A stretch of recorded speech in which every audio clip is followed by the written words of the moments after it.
가장 무더운 여름에 우리 청장년들이 중심으로 되어져서 그다음 좀 이제 남선교회 같이 또 마음을 또 모으고 또 힘을 모았군요. 그래서 같이 합동해서 통일기도회 열게 하신 하나님께 감사를 드리고 영광의 박수 올려드리겠습니다.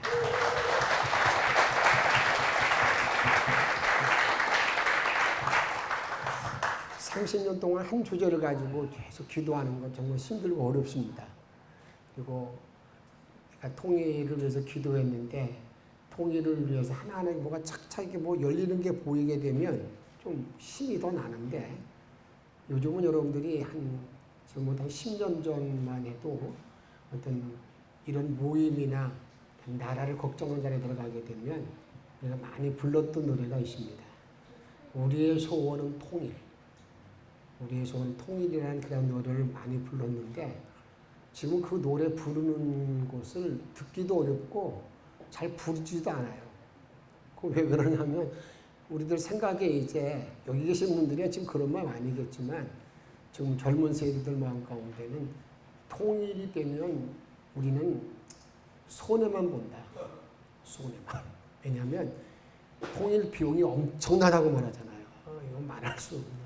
그래서 비교할 때 뭐 독일이 통일될 때 어느 정도 들었는데 지금은 한국은 그러니까 우리가 거의 이게 발가벗기 될 정도로 이렇게 그리고 될지도 모른다는 생각 때문에 그런 생각을 가지 않습니다. 그리고 이 나라 지도자들도 이게 좀 낫지 하는 그런 생각들을 많이 가지고 있어요. 그런데 끊임없이 여러분들이 이 둘로 나눠져 있는 건 하나님 원하는 일이 아니기 때문에 그 일이 하나가 되도록 애쓰는 우리 감리회의 우리 청장년들, 우리 남성교 회원들의 모든 기도가 속히 더 이루어지기를 오늘 주님이 말씀하신 것처럼 내 손 안에서 둘이 하나가 되라 하는 그러한 놀라운 말씀의 역사가 이루어지기를 응답되기를 주의 이름으로 축복합니다. 오늘 우리 가족송 너무 고맙습니다. 우리 통일 기도회 하는데 가족이 다 나와서 하는 거 보니까 임원들 가족이 너무 아름다워 귀합니다. 사람은 관계 속에서 살아갑니다. 나 혼자 살아갈 수 없다는 겁니다. 나 혼자 살아갈 수 없다는 것을 하나님께서 말씀하실 때에 배필을 주시면서 사람은 혼자 사는 게 아니야. 이걸 말씀하셨어요. 근데 그런 모든 일들이 이제 우리 한자로 보게 되면 사람인 자 이렇게 쓸 때 보면 이 사람인 자는 한 사람이 붙어 있어요. 이게 사람이라는 겁니다. 사람의 모든 됨됨이, 사람의 모든 삶은 붙어 관계가 있을 때 그게 사람이 되는 거지 혼자 있을 때 어떻게 보면 이게 불완전하고 사람이 아니라고도 말할 수가 있다고 말입니다. 이런 관계를 말할 때 이렇게 우리가 말할 수 있죠. 나는요, 가정, 또 직장, 사업장, 나라, 다음에 이런 것이 이제 인류, 다음에 하나님 나라. 이게 쭉 연결되어 있잖아요. 연결되어 있는데 내가 가정을 위해서 기도하고 가정을 위해서 헌신하는 것은 사실은 내가 가정을 위해서 그렇게 하는 것 같지만 잘 따져보면 누구를 위해서 하는 거예요? 나를 위해서. 나 때문에 그러는 거예요. 나 때문에. 나를 위해서 하는 거예요. 이게 관계가 그렇게 되어 있단 말이에요. 우리가 여러분들에게 직장을 위해서 기도합니다. 사업장을 기도합니다. 근데 그 사업장을 위해서 기도할 때 여러분들이 내가 사업장, 내가 회장님 위해서 기도했는데 그분 위해서 기도한 것도 되지만 여러분 더 엄밀히 따지면 그 사업장이 잘 돼야 나도 먹고 살 수 있고 생계 유지할 수 있으니까 곧 누구를 위한 기도예요? 나를 위한 기도예요. 이런 관계를 가지고 있다고요. 내가 나라를 위해서 나라가 잘 되고 번영하기를 바라는 모든 기도들도 사실 다 이렇게 나와 연관되어져 있고 이런 모든 일들이 이제는 하나님 나라 안에서 하나님 나라 안에 다 함께 이렇게 묶여져 있다 그 말입니다. 국가가 없는 교회는 없습니다. 기독교는 국경이 없지만 기독교인은 국경이 있습니다. 덴마크라는 나라는요, 1, 2차 세계대전을 통해서 그들의 좋은 땅덩어리가 전부 다 빼앗깁니다. 1차 대전 때도 뺏기고 2차 대전 때도 뺏깁니다. 남아있는 땅은 척박한 땅만 남았어요. 정말 그 덴마크 사람들이 볼 때, 야, 이 나라는 이제 망했다. 소망이 없다. 여러분, 자기가 절망이 오고 소망이 없을 때 하는 일은 뭡니까? 마시는 일 하잖아요, 마시는 일. 완전히 술에 술 빠지고 그냥 못된 짓들만 하는 거예요. 그럴 때 여러분, 목사님 한 분이 나타났어요. 그분이 그룬투비잖아요. 그분이 그 백성들이 그 국민을 너무나 안타까우니까 그분이 외치는 말이 있습니다. 여러분, 하나님 우리를 사랑하시는데 하나님을 사랑하는 것이 애국입니다. 여러분, 이 나라를 사랑하는 게 애국입니다. 이 땅을 사랑하는 것이 애국이다. 그렇게 말하면서 내일 종말이 와도 우리는 오늘 사과나무 심어야 된다고 그러면서 그렇게 외치고 목이 터져라 외쳤는데, 여러분, 그 후로 지금 덴마크는 어떻게 돼 있어요? 세계 1등 국가가 되었어요. 이 나라 사랑 이런 것들이 이제 결국 그 한 사람으로 인해서 그 나라가 바뀌어져 있는 걸 보게 된다 그 말이에요. 지금 한국 사회는요, 정말 나라 사랑도 이런 세 가지 나라 사랑도 필요하지만 정말 지금 우리 한국 사람에게 필요한 것은 다자녀가 애국입니다. 다자녀. 자녀를 정말 많이 낳는 것이 정말 나라 사랑이지. 여러분 좀 자칫 잘못하면요, 이 대한민국은 이제 소리도 없이 없어지는 나라가 된다 그 말이에요. 여러분 좀 안타깝지 않아요? 오늘 하나님께서 우리에게 이렇게 말합니다. 에스겔 37장 16절에 보게 되면, 인자야 너는 막대기 하나를 가져다가 그 밖에 유다와 그 짝 이스라엘을 쓰고 또 다른 막대기 하나를 가지고 그 위에 에브라임의 막대기 곧 요셉과 그 짝 이스라엘 온 족속이라 쓰라는 겁니다. 여러분, 이 나라 여기 나와 있는 것은, 여기 에스겔이 환상을 봤을 때는 지금 그때 있는 모습이 아니에요. 한참 과거에 유다 나라 다 망했어요. 이스라엘 다 망했습니다. 없어요. 없는데 하나님께서는 이 사인을 주시면서 우리 믿는 모든 사람들에게 주시는 상징적인 의미를 지금 우리에게 말씀하고 있거든요.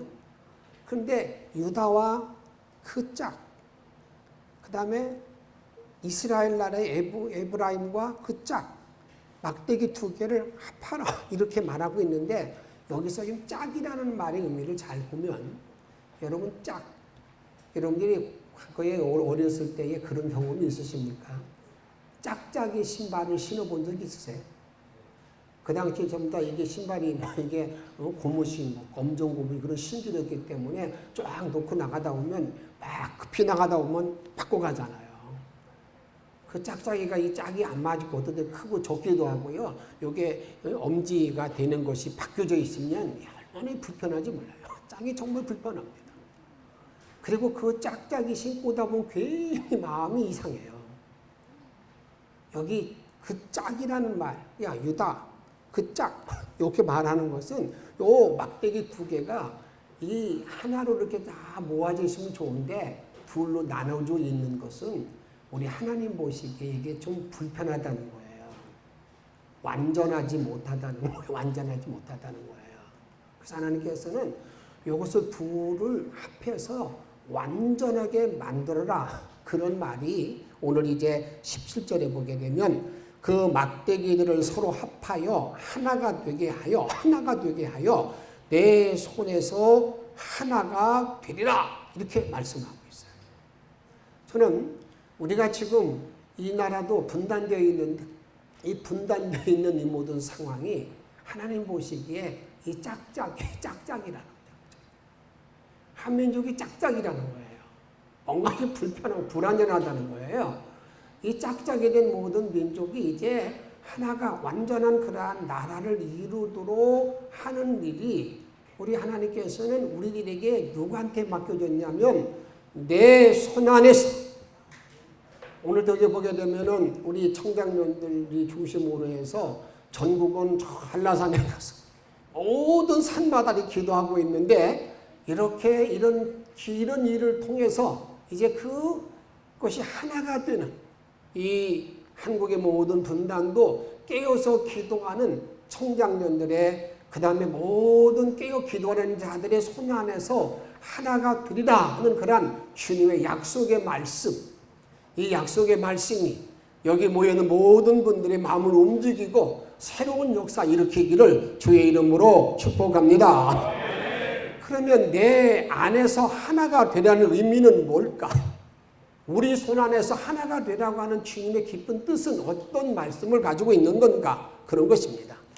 요 일을 바로 알기 위해서는요, 우리가 뭘 알아야 되냐면, 이 민족을 향한 하나님의 사랑, 하나님의 섭리를 알지 못하면, 우리가 이 의미를 알지 못하고 그냥 둘이 하나가 되는 거야. 그래서 막 인간들이 뭐 별노릇을 다 하는데, 오늘 여기서 말씀하는 하나가 내 손 안에서 하나가 되는 그런 말의 의미는 먼저 하나님이 대한민국을 향한 그 섭리를 바로 깨달아야 된다고 말입니다. 그러기 위해서 역사를 한번 볼 때에 우리들이 이 민족에게 주어졌던 큰 거점의 역사들이 있었어요. 그 중에 하나는 6.25 전쟁입니다. 6.25 전쟁. 6.25 전쟁의 발발 원인은 여러 가지가 있죠. 근데 우리가 많이 아는 것처럼 미국의 국무장관 애치신 난이라고 그래서 이 한국을 미국에서 보호해주는 이렇게 선으로 그어놨다가 갑자기 저 대만 쪽으로 옮겨 놓습니다. 그것이 애치신 난인데, 그리고 난 다음에 전쟁이 발발해요. 전쟁이 발발했을 때 미국의 트루먼 대통령은요, 휴가 기간. 전화를 받았어요. 한국에 전쟁이 일어났다는 이야기. 그는 전혀 어떻게 미동도 안 했다고 하면서 정말 관심이 없었습니다. 그 나라 우리 국정 바뀐대. 그런 생각을 가지고 있었어요. 그런데 그에게 들려온 편지 하나가 급전으로 왔습니다. 그 편지가 온 거죠. 그래서 그 당시에 젊은 영적 지도자 빌리 그레엄 목사님이 요 트루먼 대통령에게 이런 편지를 보냅니다. 한국은 짧은 시간 동안에 50만 명의 성도가 있습니다. 만약에 그날을 그냥 놔두면 하나님의 저주를 받습니다. 이 무서운 저주받는 말을 들었을 때 여러분 트루먼 대통령의 마음이 아마 어떻겠어요? 안 되겠구나. 그래서 자기가 할 수 있는 건 뭡니까? 안전보장 이사회를 열어야 되잖아요. 안전보장 이사회를 회의를 소집했습니다. 그런데 참 묘하게도요, 안전보장 이사회에 그 당시 지금은 러시아의 소련이 있죠. 소련이 참석하지 않아서 16개 나라가 파병해서 이 나라를, 이 대한민국을 살릴 수 있는 그런 길을 열어놓은 거예요. 여러분, 이 일이 어떻게 해서 되어졌다고 생각합니까? 이 나라는 8.15 우리가 광복절, 8.15 해방주의를 우리가 지나고 있는데, 과연 이 민족이 8.15 해방을 맞이할 수 있는 모든 준비가 되어 있었는가? 어느 역사학자들도요, 대한민국이 독립운동을 쟁취하기 위해서 막 싸우고 뭐고 해서 이 대한민국이, 이 한국이 여러분 독립할 수 있는 여건을 만들었다? 거기에 대해서는 그렇다고 말하는 학자들은 없습니다. 어떻게 보게 되면은요, 참 불행한 나라지요. 이 나라의 모든 운명이 그 당시 미국, 영국, 소련, 이렇게 중국 이런 모든 강대국에 의해서 카이로에서 이렇게 나누기도 하고요. 얄타에서 이제는 이게 38선 그거가 북쪽은 이렇게 남쪽은 누구 차지한다고 다 그들이 결정해놓고 나면 그대로 각본대로 이루어졌어요. 근데 그런 모든 말을 다른 말로 말하면 이 대한민국의 해방은요, 하나님의 선물 속에 주어졌다. 하나님의 선물 속에 선물로 우리에게 주어졌다고 말할 수밖에 없다. 그 말입니다. 이처럼 하나님의 선물을 받은 이 한민족의 현대사를 보게 되면 참으로 마음이 아픕니다. 얄타에서 선이 그어지고 난 다음에 북은 소련, 남은 미국이 점령하도록, 통치하도록 다 작정해놓고, 그리고 난 다음에 북한은요, 소련은 가까우니까 김일성을 앞서가지고 다 장악을 했어요. 이 대한민국 남한 쪽에 있는 모든 지도자들은 저보다 중국에 있었고 미국에 있었어요. 김구 선생, 이승만 박사가 도착하기도 전에 여러분들 이 나라는요 박헌영 씨에 의해서 조선인민공화국이 세워지게 됩니다. 그리고 난 다음에 이 박헌영 씨는 북한에 가서 이런 말을 했다고 합니다. 남한은 75%가 조선인민공화국에 다 사인된 사람이라고. 어떻게 보면 그런 일로 인해서 이 나라에 6.25 전쟁이 이제 발발하게 되었다고 그 이유 가운데 하나도 되는 것이죠. 그 후 이제는 어떻습니까? 남한의 정부가 세워지고 그리고 나서 어떻습니까? 이제는 이 나라에 전쟁이 일어나고 여러분 그 후로 처절한 민족의 어떤 산적을 하잖아요. 말치산 운동을 전개하면서 여러분 지금까지도 그 일에 자유롭지 못하고 있는 우리의 현실을 보고 있다 그 말입니다. 그런데 지금은요 그 당시는 좌우 이것 때문에 논쟁을 많이 했는데 지금의 한국의 모든 문제는 이런 좌우 문제가 아니라 어떤 문제가 이렇게 강하냐면요 여러분들에게 그러니까 종북 사상이라는 것 때문에 그냥 어떻습니까? 그런 문제로 인해서 참 이 민족이 어려움을 많이 당하고 있습니다. 지금 북한에는요 김일성 동상이 23,000개 정도가 있다고 합니다.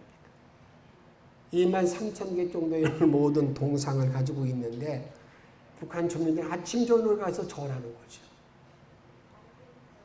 북한 주민들이 참으로 먹고 살기 어렵고 굶어 죽는 사람이 많지만 동상 관리비만 해도 3억 불 정도가 들어간다고 합니다. 저는 제가 지금까지 참 이해되지 못하는 부분이 하나가 있었어요. 그게 뭐냐면 대한민국의 땅덩어리는요 너무 좁잖아요. 이게 삼천리 금수강산이 너무 좁은 땅덩어리인데 요 남한 땅에는 그냥 흉년이 드는 그런 일이 계속 진행되는데도 불구하고 저 북한 땅은 계속해서 흉년 들고 뭐 가뭄 들고 이 양식 때문에 고통을 당하잖아요. 도대체 왜 이렇게 이런 일이 좁은 땅들이 그런 일이 일어나는가 하고 있었는데 얼마 전에 제가 탈북민 목사님이 이런 말씀할 때 이것도 조금 의미가 있는 말이다 하는 것을 제가 이해를 했어요. 그게 뭐냐면 이런 겁니다. 지금까지 북한에는요 배급제 모든 걸 줄 때 김일성이가 뭐 주는 거예요? 양식을 주고 의식을 주고 다 배급제였습니다. 어린아이들한테 유치원 교육 때 이렇게 시키면 아주 편합니다. 아주 배고픈데 하나님의 이름으로 예수님의 이름으로 기도해라. 빵을 달라고 기도해봐라. 여러분 아무리 기도하면 빵이 나와요 안 나와요? 나오지는 않죠. 그런데 어버이 수령한테 나한테 빵을 주세요 그러면 빵이 나와요 안 나와요? 빵을 줍니다. 어릴 때부터 그게 의식교육이 되는 거죠. 어버이 수령 우리에게 먹을 거 다 주는구나. 집도 주는구나. 다 준다고 생각하고 있어가지고요. 거기에 이 우주를 하나님이 만들었다? 하나님이 보고 이게 뭐 씨알도 안 먹히는 거예요. 아무리 얘기해도. 근데 이게 점점점 이 양식이 없어지니까 어쩔 수 없이 장마당이 열면서 이제 어렴풋이나마 우리가 먹고 사는 문제 이 전국에서 김일성이가 주는 게 아니고 김정은이 주는 게 아니고 아니다. 어떻게 내가 뭐 사는 거라고 알겠는데 이쯤 되고 계속해서 이 흉년이 들다 보니까 자연적으로 북한 주민들에게 어떤 문제가 열리게 되냐면 복음의 문이 열리게 되는데 그 복음의 문이 이런 문입니다. 우주를 창조하신 분은 하나님이고 우리 양식 주는 분도 하나님이야. 이 말을 하니까 지금은 이제 그들이 이해하고 그렇구나 그런다는 거예요. 복음의 문이 열려가지고요, 이 지하교회들이 많이 생기고 있다는 그런 얘기를 할 때, 야, 그거 맞네. 여러분, 이런 하나님의 은총 안에, 이런 하나님의 섭리 안에서 오늘 주님이 저와 여러분들에게 내 손안에 사내가 되라 이렇게 말씀하고 있는 걸 보게 된다고 말입니다. 그래서 이 말의 의미가 뭘까? 한번 따라합시다. 전심으로 하나님을 의지하라. 전심으로 하나님을 의지하라. 전심으로. 인간이 살아가는 모든 현장에는 함께 사는 방법을 추구해야 됩니다. 나 혼자도 살 수 없지만요, 나라도 함께 살아가는 일, 이것이 나라끼는 동맹이라는 말을 우리가 하게 된다 그 말입니다. 우리 대한민국이 동맹을 맺을 수 있는 지정학적인 모든 원리, 그 원칙은요, 가까이 있는 나라, 일본, 중국, 다음에 러시아, 구소련, 이게 맺을 수 있는 동맹 맺을 나라라 그 말입니다. 그런데 이 나라들과 동맹을 맺었을 때에는 아마 제가 생각하기에는 이 나라가 존재할 수 없었던 그런 자리에 놓일 것도 같은 생각이 많이 듭니다. 지금 계속해서 어떻습니까? 일본과 중국과의 센축과 열도, 우리나라 독도 문제, 다음에 러시아와 일반의 그 북해도 문제, 다음에 중국과 러시아의 그 국경 문제, 다 그것들 싸우고 있는 거예요. 이런 모든 현실, 이런 모든 입장에서 저는 이 나라 일대 대통령 지도자 이승만 대통령이 저 멀리 미국과 동맹을 맺은 것은 저는 상당히 잘한 일이라고 저는 생각합니다. 그런 일 때문에. 그런데 우리가 이것을 그런 너무 잘한 일 생각하는데 왜 우리가 여기 지금 와서 볼 때에 여러분 중국과 여러분 동맹 맺은 북한은요, 가면 갈수록 세계적인 거지가 되고 있는 걸 봤을 때 너무나 안타깝잖아요. 얼마나 북한 동포에 대한 따뜻한 마음이 많이 있고 우리가 정말 그들에 대해 인도적인 도움을 참 많이 해야 돼요. 그런데 여러분 그런 입장에서는 우리가 이게 동맹관계를 잘 맺었다고 볼 수가 있다 그 말입니다. 그런데 아주 중요한 것이 있습니다. 동맹은 맺고 협력하는 자리에 들어가야 되지만 하나님이 저와 여러분들에게 요청하는 것이 있습니다. 그게 뭔지 아십니까? 동맹은 맺고 협력하되 절대 그 나라를 의지하지 말라는 거예요. 그 나라를 의지하지 말라. 그 말은 하나님을 전적으로 의지하고 하나님에 매달려 있어야 되는 것이지 우리는 미국 아니면 죽는다 그런 생각을 가지면 안 된다 그 말입니다. 그것이 우리 주님이 말씀하시는 전심으로 하나님을 의지하는 그런 말인데 그런 모든 의미를 우리에게 뭐라고 말하는 건가? 주님은 이렇게 말씀하고 있는 거죠. 이 시편 140편 3절에 보게 되면 귀인들을 의지하지 말며 또 도울 힘이 없는 인생도 의지하지 말지니 그 말의 말씀 해석을 5절에 보게 되면 야곱의 하나님을 자기 도움으로 삼으며 여호와 자기 하나님에게 자기 소망을 두는 자는 복이 있다. 이런 말씀, 그 말씀 무슨 말이냐면 정말 우리가 나라와 나와의 동맹을 맺고 그런 일을 살아가지만 정말 의지하자는 하나님이고 그 하나님 의지하는 자가 복이 있다는 겁니다. 만약에 하나님보다 더 의지하게 되면 그게 뭔지 아세요? 그게 나라에 대한 우상이 되는 거예요. 그런 자리에는 우리는 빠지지 말아야 될 것을 우리들에게 말씀하고 있습니다. 성경 계속해서 여러분 이스라엘 역사를 보게 되면 이사야 31장 1절 상반절을 보게 되면 도움을 구하러 애굽으로 내려가는 자들은 화 있을진저 이렇게 말하면서 하나님만 의지하고 주께 의탁할 것을 우리에게 말씀하고 있는데 내 손안에 하나가 되는 그런 말의 의미는 더 우리가 이 통일을 위한 모든 이들도 하나님 손에 달려있으니 그 주께 의지하고 살아가라는 그 일을 믿고 기도하라는 주님의 음성을 듣고 기도하고 구할 수 있는 우리 통일 기도가 되기를 주의 이름으로 축복합니다. 다음으로 한번 따라합시다. 평화를 만드는 사람이 되라. 평화를 만드는 사람이 되라. 여러분, 여기 인자는 사실은 예수님을 가리키는 단어거든요. 인자야. 그런데 예수님이 이 땅에 오신 사역이 뭡니까? 예수님 가장 귀한 사역이 뭐예요? 십자가의 죽음이잖아요. 근데 그 십자가의 죽으심, 십자가의 사역을 말할 때에 성경은 분명히 이렇게 말합니다. 에베소 2장 14절에 보게 되면 그는 우리의 화평이신기라. 둘로 하나를 만드사 원수된 것고 중간에 막힌 나무를 자기 육체로 허시고, 우리 주님이 십자가 위에서 화평을 만들어 주셔서 하나님과 나 사이에 막힌 담을 다 이게 헐어버렸다고 말입니다. 근데 이제 이 예수님이 그 일을 십자가에서 하시고 난 다음에 우리에게 부탁하는 것이 있습니다. 그게 뭔지 아십니까? 내가 정말 하나님과 화평을 이루었느냐고 물으면서 그 다음에 하는 일이 뭐냐면, 주님과 하나님과 화평을 만든 사람은 이제 화목하는 직책을 나에게 맡겨주면서 이제는 화평을 위해서 일하고 화평을 위해서 심고 화평을 위해서 우리가 기도하라고 우리에게 말한다 그 말입니다. 그것을 야고보서 3장 18절에 보게 이렇게 말씀합니다. 화평하게 하는 자들은 화평을 심어 의의 열매를 거두라고. 우리가 잘 아는 대로 마태복음의 8복에 보게 되면 화평하게 하는 자는 복이 있나니 그들이 하나님의 아들이라 일컬을 받는다라고 말하고 있습니다. 화평의 근원은요, 예수 그리스도 십자가의 은혜를 체험하지 아니한 자들은요 화평을 잘 논하지 못합니다. 전부 다 자기 이념적으로 움직일 때도 많습니다.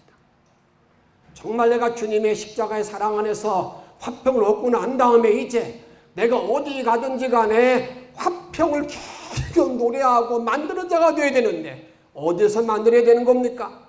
나 자신이 화평을 만들고요. 그 다음에는 어떻습니까? 이제는 가정에서 화평을 만들고 직장에서 만들고 교회에서 만들고 이 교회에서 이 나라에서도 화평을 만드는 복음 통일을 위해서 계속 외치는 것.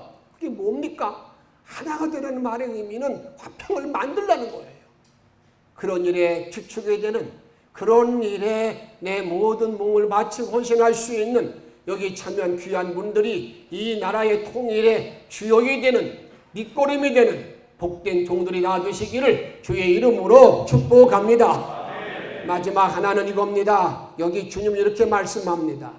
둘이 내 손 안에서 하나가 되는 말의 의미는 하나님의 통치를 사모하라는 거예요. 하나님의 통치. 여러분, 하나님의 통치를 사모하라는 말의 의미는 이렇게 말합니다. 오늘 본문을 잘 보게 되면은요, 막대기 둘을 합하면 그들은 내 백성이 된다는 겁니다. 그리고 그들은 나는 그들이 하나님이 된다는 말입니다. 그게 무슨 말이에요? 둘이 합해놓고 난 다음에 하나님은 내가 너희를 다스리고 싶다는 거예요. 내가 너희 하나님이 된다는 겁니다. 하나님의 통치를 말하고 있어요. 그러게 주님 이 나라의 통치로, 이 나라의 통일을 말할 때에 가장 중요한 문제는 하나님 이 나라를 다스려 주시옵소서, 이 나라를 통치해 주시옵소서라고 기도하는 그런 일을 잘 이룰 수 있는 자리에 들어가기를 축복합니다. 우리는 왜 제가 이런 말씀드리냐면요, 간혹 통일꾼들의 말을 들으면 이런 말을 하는 분들이 있습니다. 이 나라가 통일이 될 때 공산화가 되건 자본주의가 되건 무슨 상관이야? 뭔만 되면 거예요? 이 나라가 하나만 되면, 민족이 하나만 되는 것이 아무 관계 없다는 거예요. 그런 겁니까? 아닙니다. 우리 믿음의 모든 사람들은요, 이 나라가 통일이 되어질 때에 여러분 베트남식으로 그냥 그것이 되어지는, 그렇게 되어지는 통일 아니잖아요. 우리는 남과 북이 하나가 되는 모든 일 가운데에서 저와 여러분들이 기도할 때에는 어떤 통일을 이루을 것인가? 하나님이 다스리는, 하나님이 지배하는, 하나님이 통치하는 나라, 그런 나라가 둘이 하나 되는 그런 복된 나라를 만들도록 그 일을 주님이 말씀할 때에 내 손 안에서 그 이루라 하는 그 음성을 듣고 그래서 헌신하는 복된 종들이 다 되시기를 주의 이름으로 축복합니다. 오늘 주님은 말씀합니다. 내 손 안에서 하나가 되는 그런 말의 의미가 무슨 말이라고요? 믿음을 갖게 전심을 가지고 주님을 의지하라는 거예요. 뭐 하라는 겁니까? 평화의 사도가 되라는 거예요. 하나님 통치를, 하나님의 지배를 바라고 그런 통일을 이루라고 우리에게 말씀하고 있는데, 이런 복된 통일을 잘 이룰 수 있는 오늘 통일 기도에 참여한 분들 뿐만 아니라 그러한 통일을 이룰 수 있도록 헌신할 수 있기를 주의 이름으로 부탁을 드립니다.